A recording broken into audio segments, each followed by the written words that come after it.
자, 제인에 대해서 계속 공부해보자. 자, 붉은 방에서 겪은 사건으로 인해 내게 심각하거나 질질 끄는 질병이 뒤따르진 않았다. 그저 신경에 충격을 받았을 뿐이다. 그 충격이 준 떨림이 아직까지도 생생히 느껴진다. 그렇다, 리드 부인. 당신 덕분에 나는 그 끔찍한 정신적 고통을 지금까지 간직하는 거야. 얘기했었지. 화자는 30대의 제인이야. 어른이 된 제인이야. 그래서 과거를 회상하는 형식으로 이야기를 진행하고 있어. 왜? 뭐 그거는 작가가 뭐 그런 특별한 이유가 있겠지. 하지만 당신을 용서할 수밖에 없겠지. 당신은 자신이 무슨 짓을 했는지 몰랐으니까. 이런 걸 보니까 이제 어른이 된 제이는 여전히 리드 부인에게 불만이 남아있는 것 같다.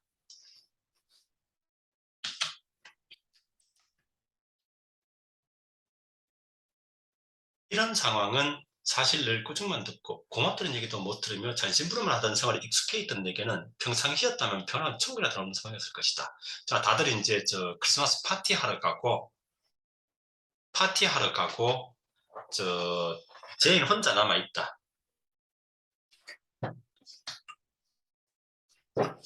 자, 요 부분이 중요하다. 요 부분이 자,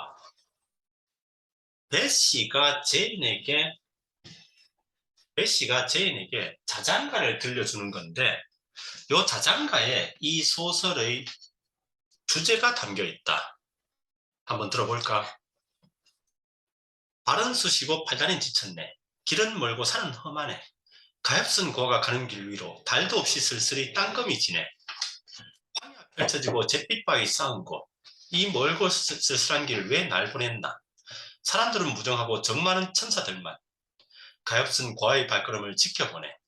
하지만 멀리 부드럽게 밤바람 불고 구름 없이 밝은 별들만 포근히 비추네.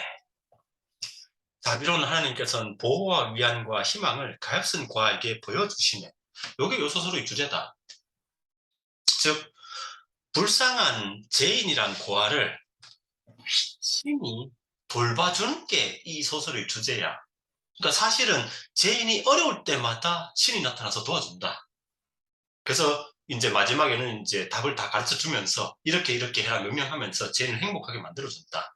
그래서 가엾은 고아를 하나님이 돌봐주시네. 이게 이 소설의 주제다. 아버지 하나님께서는 약속과 은총으로 가엾은 고아를 가슴에 품어주시네. 하나님은 가여운 고아의 친구.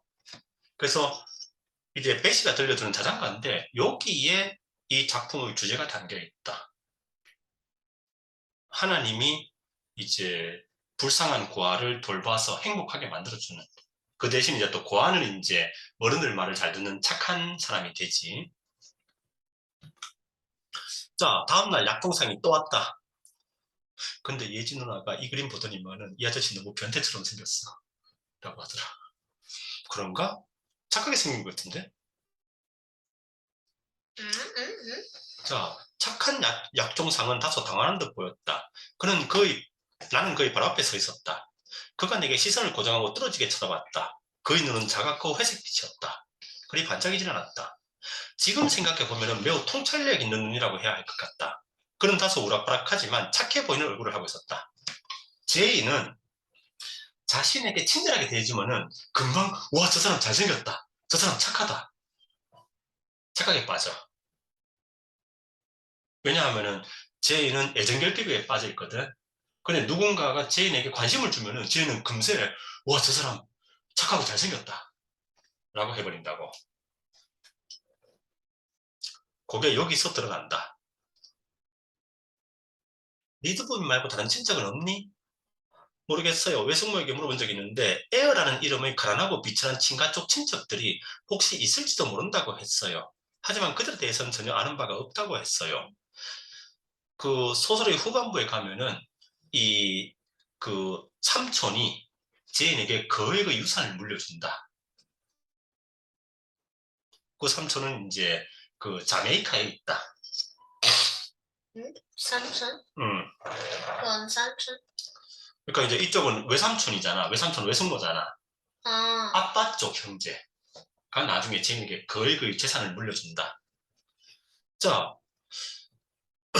그런 친척이 있다면 그들에게 가고 싶은 생각은 있니? 라고 이제 그 약종상이 물어본다. 그래서 싫어요. 가난한 사람들은 타락한 사람들이잖아요. 근데 왜 그 사람들과 어울려요? 요거는 19세기 영국 교회의 생각과 똑같아. 19세기 영국 교회에서는 사람들이 가난한 것은 그 사람들이 도덕적으로 타락했기 때문에, 나쁘기 때문에, 도덕적으로 건전하지 못하기 때문에 그 사람들이 가난하다고 생각을 했었거든. 그렇게 가르쳤었어, 교회에서. 그래서 제인도 가난은 낙오란 말과 동의였다. 그래서 아니 가난한 사람들은 생각도 타락했잖아요. 그런 사람들과 상종하기 싫어요. 라고 얘기를 한다. 그런데 음. 걔는 저뭐 교회 안 가는데? 아니, 가기는 가고 있어. 그런데 이제 아직까지 이제 믿음이 강하지는 않아. 나중에 헬렌이란 친구를 만나서 이제 확실히 이제 믿음이 강해져. 아니요, 가난한 사람들 속에 끼어 살고 싶지 않아요. 싫어요, 싫어요, 싫어요. 가난한 사람들하고 상종하기 싫어요. 그 사람들이 내게 친절하게 대해준다 해도 말이냐? 가난하지만은 네 친척들이 친절하게 대해줘도 아니 어떻게 가난한 사람들이 친절할 수 있어? 가난한 사람들은 도덕적으로 타락한 사람들인데 나는 내 신분을 희생해서 자유를 사고 싶을 정도로 담대한 용기를 지닌 사람은 아니었다. 학교에 다니고 싶진 않니?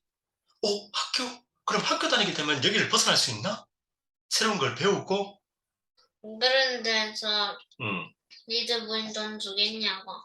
그러니까 보내는 데가 이제 기숙학교. 그러니까 가난한 아이들, 이제 그 자선금을 모아서 이제 다니는 학교. 거기에 보낸다. 극단적일 정도로 얌전하게 행동하며 규율을 엄수하는 것으로 설명하는 소리를 들은 적이 있다. 그래서 학교라면 가보고 싶어요. 보성인 학교에 다니고 싶지 않니? 이거 가고 있는데? RGSV는 좋은 학교지? 아니, 특히 거기 한국문학 선생님이 엑설런트. 아니. 자, 그래서 이제 약종상이 리드 부인에게 얘기를 해가지고 그냥 학교 보냅시다. 리드 부인도 제인 꼴 보기 싫지요. 제인은 학교 다니고 싶어 하니까 제인은 학교 보냅시다. 그러니까 리드 부인도 생각해보니까 학교에 싸구려 학교 보내가지고 돈이 안 들 것 같으면은 그럼 좋겠네. 그래서 제인은 학교에 가게 된다. 자, 제인의 부모님 얘기가 잠시 나온다. 내 아버지는 가난한 성직자였고 아버지와 어머니가 두 분이 격이 안 맞는다고 생각한 친척들의 반대를 무릅쓰고 결혼하셨다. 엄마는 귀족이다. 제인의 엄마는. 근데 제인의 아버지는 젠틀이라고 해가지고 귀족과 평민 중간쯤에 있는, 그러니까 젠틀이는 지금은 신사로 번역되지. 젠틀. 응.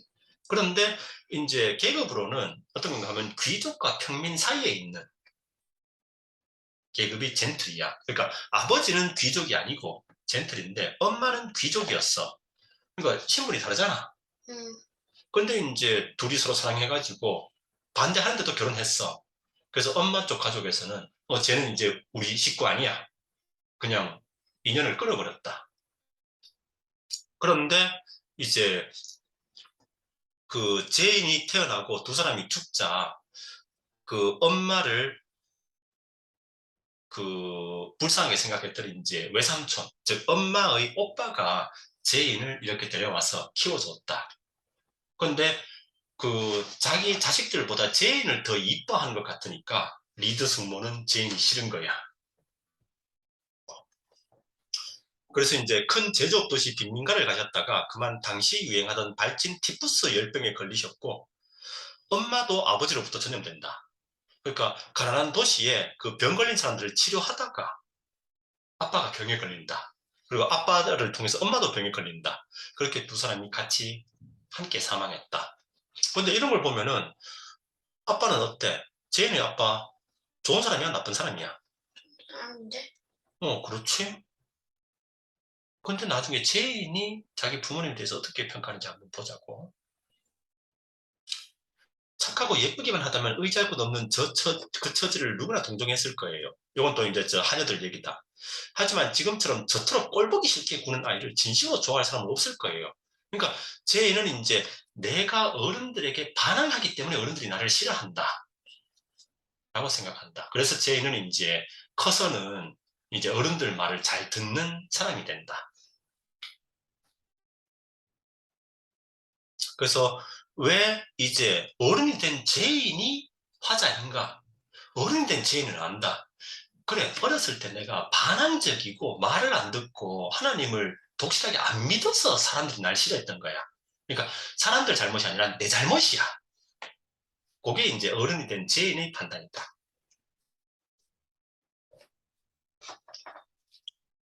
저는 나를 볼 때마다 경멸하듯 혀를 뺨에 대고 밀어 볼록하게 만들었다. 녀석은 한 번은 나를 때리려고까지 했다. 하지만 또 제인이 그 쌍꺼풀을 터뜨리려고.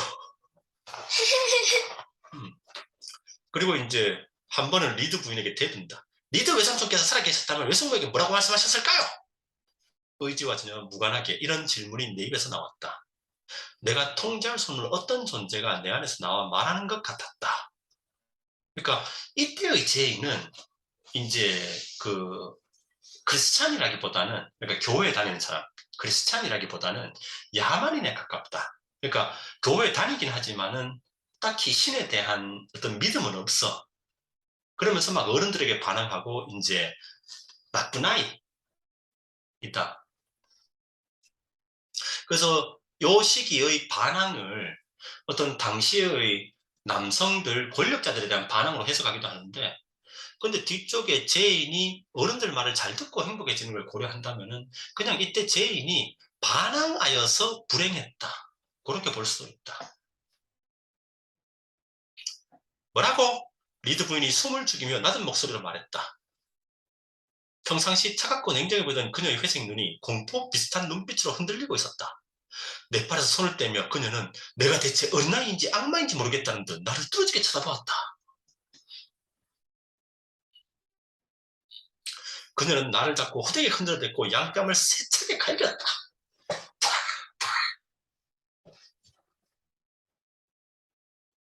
그녀는 내가 양갓집에서 자란 아이들 중에서 가장 못되고 방자한 아이임이 틀림없다는 걸 입증해 보였다. 나는 배시의 말을 거의 믿었다. 내 가슴 속에 정말이지 온통 사악한 생각들만 들끓고 있다고 느껴졌기 때문이다. 즉 어른이 된 제인은 그래, 어렸을 때 내가 너무 어른들에게 못되게 굴었고 반항했었어. 그러니까 어른들이 날 미워한 게 당연해 라고 생각하고 있다. 자, 그리고 이제 뭐 크리스마스가 지나가고, 근데 이제 뭐 파티가 있어도 리드 부인은 절대 제인을 안 불러준다. 짱나지 그건. 음.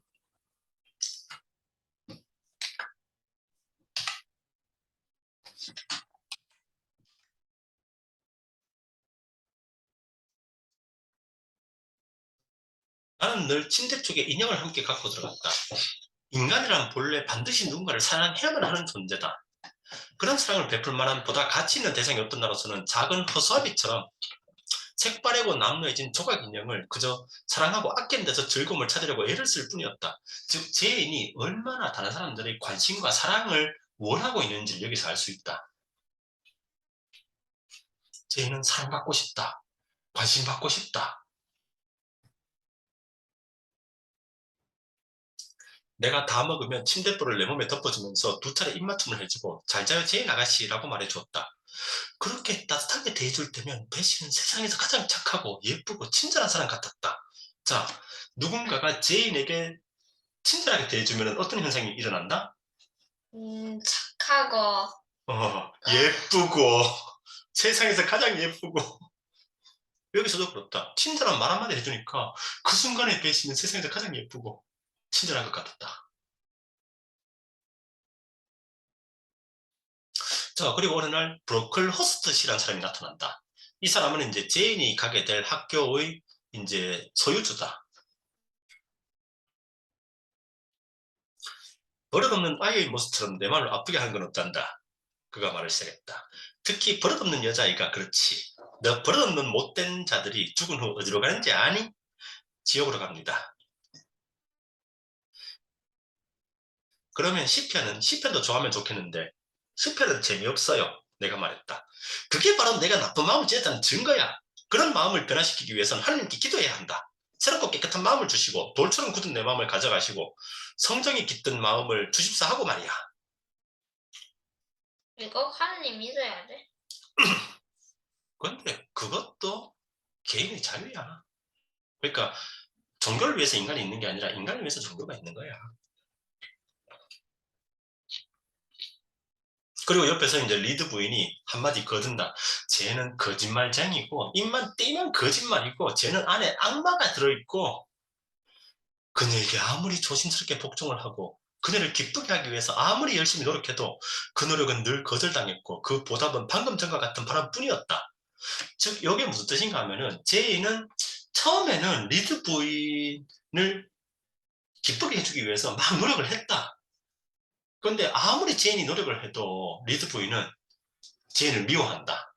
그래서 제인도 포기하고 그냥 반항한다. 즉 제인이 처음에는 리드 부인 마음에 들려고 노력했었다는 거야. 그리고 학교에 가서 자기가 노력을 하니까 자기를 예쁘게 봐주는 사람을 만난다. 템플 선생이라고. 자, 금방 나올 거야.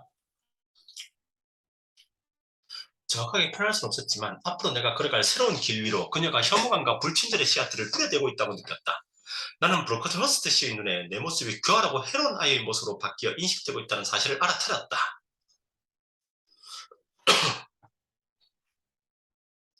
겸손은 기독교인이 지내야 할 덕목이죠. 특히 로드 학교, 즉 아까 브로커트 허스트 씨 학교, 로드 기숙학교 학생들에게 적합한 덕목이기도 하지요.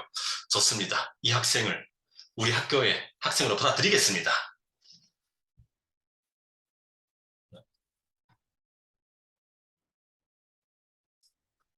그리고 이제 브로클 허스트 씨가 떠나고 제이는 무슨 말이라도 해야만 했다. 이제 리드 부인과 단둘이 남았다. 그런데 아까 브로클 허스트 씨 앞에서 리드 부인이 제인에 대해서 얘는 거짓말쟁이에요. 입만 떼면 거짓말이에요. 이렇게 얘기했었잖아. 그동안 얼마나 가혹하게 짓밟혀 왔던가. 그러니 반드시 보복을 해야만 했다. 하지만 어떻게 한다? 난 남을 속인 아이가 아니에요. 만일 내가 그런 애라면 외숙모를 사랑한다고 말했을 거예요. 만약에 내가 거짓말쟁이였다면 외숙모를 사랑한다고 말했을 거예요. 근데 외숙모를 미워한다고 말하잖아요. 봐요, 전 거짓말쟁이가 아니에요. 맞네. 사람들은 외숙모를 착한 부인이라고 생각하지만 사실은 아주 못되고 내곡한 사람이죠. 바로 외숙모야말로 남을 속이는 사람이에요. 그러자 이제 그 리드 부인이 이제 갑자기 제인이 막 당돌하게 턱 얘기를 하니까 리드 부인이 슥 도망간다. 대답을 다 끝마치기도 전에 내 영혼은 지금까지 느꼈던 그 어느 것보다 더 강력한 해방감과 승리감에 도취되어 마냥 부풀어 오르고 의기양양해지기 시작했다. 리드 부인은 공포감에 사로잡힌 것 같았다. 나도 정말로 널 당장 학교로 보내고 싶다고. 리드 부인이 방을 나간다. 내가 얻어낸 최초의 승리였다. 그런가? 그러니까 리드 부인을 상대로 처음 승리했다. 지금까지는 이런 말을 하면은 리드 부인이 그냥 제인을 팍팍 때렸는데 이번엔 리드 부인이 도망쳤다. 왜? 그러니까 뭔가 제인에게서 뭔가 이전에는 없었던 공격성을 발견한 모양이다. 하지만 이런 격한 기쁨은 빨라졌던 내 심장 고동만큼이나 신속하게 가라앉았다. 즉 이제 뭔가 어른에게 반항함으로써 내가 어떤 어른들에게 사랑을 받을 기회를 영원히 놓쳐버렸다는 후회가 금방 생겨난다. 이제 어찌하나? 앞으로 어찌해야 할까? 근데 뭐 다행히도 조만간 그 학교로 옮기게 된다. 새벽 6시에 나는 문지기의 집문 앞을 지나가는 공룡 마차를 타고 개체들 떠나기로 돼 있다. 그래서 배씨가 제인이 손을 잡고 이렇게 이제 마차에 태운다. 그럼 더 신이 난다? 자, 그래서 이제 배씨가 묻는다. 그 리드 부인에겐 작별 인사 했냐고. 아무 말도 안 했어. 침대포로 얼굴을 덮고 부인에게서 몸을 돌리고 벽만 향하고 있었어. 그건 잘못한 일이네요, 제인 아가씨. 아주 잘하는 일이야, 배씨. 내 말이면 친구가 아니라 원수였다고. 즉, 나중에 이제 제인은 이런 사고방식이, 자신의 이런 생각이 아주 어떤 이교도 야만인 적이었다고 후회한다. 어른이 된 제인은. 세상에 제인 아가씨 그렇게 말하지 마세요. 게이트 헤드장아 잘 있거라. 그러면서 이제 마차를 타고 그 로우드 기숙학교로 향한다. 근데 이제 기차가 출발하는데 배시가 부디 이 아가씨를 잘 보살펴 주세요 라고 하면서 이제 그 마차 모는 사람에게 부탁을 한다. 이렇게 이제 제이는 게이트 헤드를 떠나게 된다. 근데 배시 얼굴이 참 동그랗군. 좀 둥둥한데? 자, 그리고 도착을 했는데 어떤 아줌마가 나와서 제인을 마중한다. 이 사람이 템플 선생이다. 자, 좀 무서워 보이는데? 근데 리드 부인과 달리 이 아줌마는 제인이 노력하면은 제인을 그만큼 귀여워해준다. 그러자 제인은 템플 선생을 더더욱 기쁘게 하기 위해서 제인은 더 열심히 공부한다. 그러면서 요 로드 기숙학교에 있으면서 제인이 많은 걸 배운다. 자, 마차가 게이츠헤드에 도착했다. 여기 혹시 제인 에어라고 하는 여자 있어요?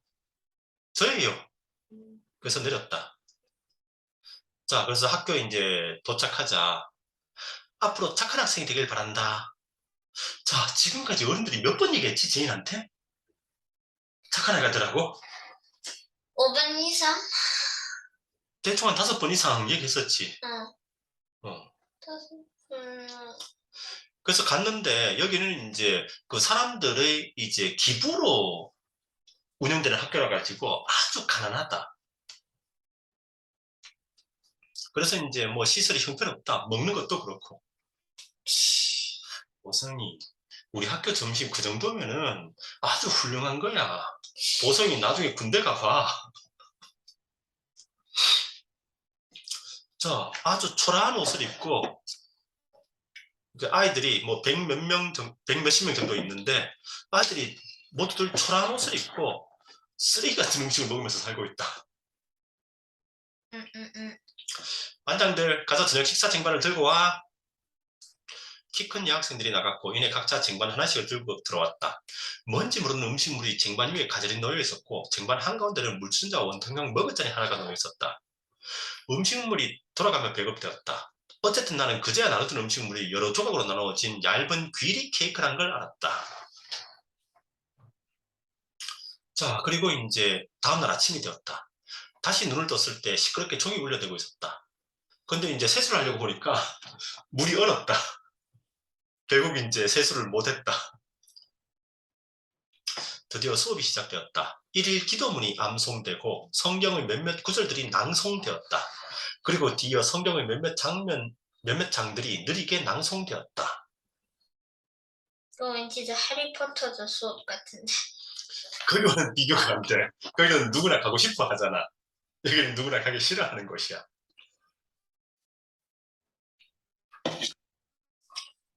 학교 식당은 낮은 천장의 크고 우중충한 방이었다. 2개의 긴 식탁 위 모락모락 김이 피어오르던 큰 양푼들 속에 뭔가 뜨거운 음식물이 담겨 있었다. 하지만 실망스럽게도 그 음식물은 도저히 입맛을 당기게 하지 않는 냄새를 풍기고 있었다. 냄새를 딱 맡자마자 이건 못 먹겠어. 나는 배가 너무 고파서 거의 기절할 지경이어서 내 몫의 음식을 허겁지겁 한두 숟가락 퍼먹었다. 마시고 먹어 생각할 겨를도 없었다. 하지만 처음에 느꼈던 쓰린 헝거가 다소 가시자 나는 그제야 앞에 놓인 음식물이 구토를 일으킬 정도로 형편없는 잡탕죽이라는 사실을 깨달았다. 잡탕이란 것은 그냥 생각 없이 이것저것 막 섞은 거. 잡탕죽이라는 사실을 깨달았다. 자, 그리고 이제 수업이 시작된다. 자, 거기에서 어제 자기를 마중했던 그 선생님을 유심히 살펴본다. 지시사항이 이행되는 동안 밀러 선생님에게 지시를 내렸던 선생님, 이 선생님이 이제 템플 선생님. 템플 선생은 이 학교의 교장이다. 그런데 그 브로컬 허스트 씨라고 왜 제인을 만나러 왔던 그 남자 있잖아. 그 사람은 이 학교의 이제 소유주다. 그러니까 그 사람이 템플 선생보다 더 높다. 템플 선생은 고용된 교장. 나는 아마 누군가를 존경하는 신체 기관이 대단히 발달한 사람 아닌가 싶다. 아직까지도 그날 내 눈길을 그 선생님의 발길에 던지면서 품었던 존경 어린 경외심, 그러니까 존경을 생생히 기억하는 걸 보면 말이다. 그래서 제이는 템플 선생으로부터 많은 것을 배운다. 그래서 이 학교에서 두 사람을 만나는데 템플 선생으로부터 지식을 배우고 헬렌, 조금 이따 만나는 헬렌이란 친구로부터 이제 기독교 정신을 배운다. 그러면서 제이는 헬렌을 통해서 이제 신을 제대로 믿게 된다. 호란 대낮에 보니 그 선생님은 키가 꽤 컸고 균형 잡힌 몸매를 하고 있었다. 인자한 빛이 서려있는 갈색 눈동자 눈과 긴 눈썹에 섬세하게 그려넣은 눈썹 빛깔이 넓은 이마에 새하얀 빛깔을 다소 들어주고 있었다. 자, 오늘 아침 여러분은 도저히 먹을 수 없는 음식을 먹었습니다. 그래 지금 분명히 배가 고플 것입니다. 내가 여러분에게 점심으로 빵과 치즈를 나눠주라고 지시했습니다. 내가 책임지고 시킨 일입니다. 자, 그러면 지금 이 사람의 판단은 옳은가 틀렸는가? 응? 자, 지금 이 사람 아침으로 이제 도저히 먹을 수 없는 음식이 나왔다. 그래서 애들이 안 먹었다. 애들이 배가 고플 것이다. 그래서 교장이 명령한다. 애들에게 빵과 치즈를 나눠줘라. 자, 그래도 먹긴 먹었는데. 한두 숟가락 먹다가 남겼잖아. 응. 그러니까 여기서 템플 선생은 올바른 일을 했지. 응. 배고픈 아이들에게. 근데 나중에 이제 브로클허스트 씨가 이걸 가지고 템플 선생을 추궁한다. 너 왜 그랬어? 그자 템플 선생은 말도 못한다. 응? 브로클허스트 씨는 그 굶주린 아이들에게 그 굶주림을 통해서 정신력을 키워줘야지. 왜 애들에게 그 빵과 치즈를 나눠줬어? 누구 멋대로? 라고 하니까 템플 선생은 아무 말도 못하고 그냥 입을 꾹 다물어버린다. 템플 선생이 잘했고 브로클허스트 씨가 잘못했잖아. 응. 그래도 템플 선생은 교육은 자기가 옳은 일을 했음에도 불구하고 아무 말도 안 한다. 그러니까 이 작품 속에서는 여성은 남성에게 반항하지 못해. 자기가 설령 옳더라도. 근데 나중에 딱 한 명 이 소설 속에서 남성에게 반항하는 여자가 나온다. 그게 로체스터의 와이프 버사다. 와서? 버사 메이슨. 버사 그런데- 앙뚜아네트 메이슨. 그런데 왜 결혼했어? 그럼? 응? 그럼 왜 결혼했어? 로스터? 그러니까 이제 로체스터가 벌사를 이제 그 8년 동안 그 다락방에 가둔 거야. 반항하니까. 이거 미친 여자구만? 가둬버렸어. 참고로 이제 벌사 앙뚜아네트 메이슨은 엄마 영어 이름이기도 해. 아빠가 지어줬어. 벌사 앙뚜아네트 메이슨은 엄마 영어 이름이야. 아빠가 예전에 지어줬었어.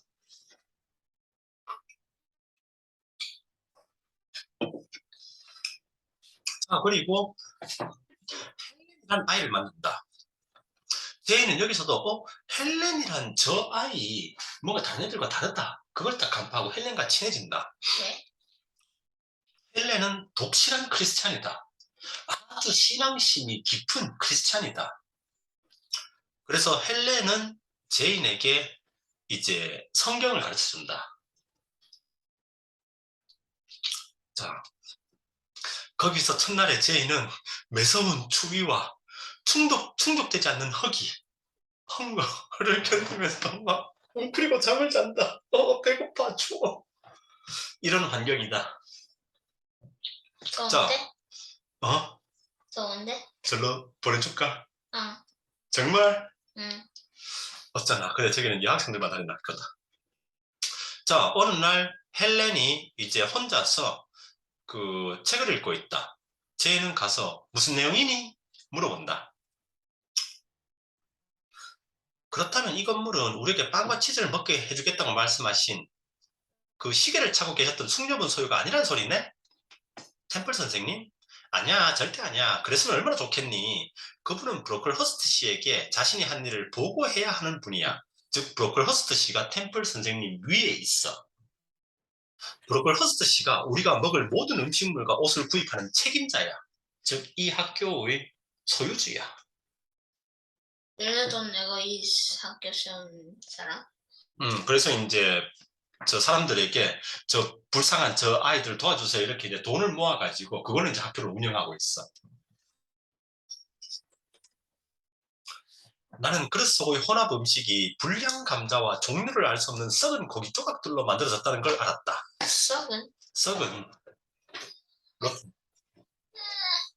이렇게 만들어진 음식이 이미 각 학생에게 꽤 풍부한 양만큼 배급되었다. 나는 최선을 다해 음식을 먹었다. 그리고 앞으로 매일같이 먹게 될 음식이 계속 이런 식일지 속으로 은근히 걱정했다. 자, 그런데 어느 날은 헬렌이 딴짓하다가 선생님에게 들켰다. 딴지? 그러니까 수업할 때 이제 선생님 수업에 집중하지 않고 코를 판다든지 혹은 의자를 이제 기울이면서 논다든지 이런 거. 그래서 선생님이 화가 나서 헬렌을 부른 다음에 목 뒷덜미를 채찍으로 때린다. 와, 와. 왜 썩이 때려?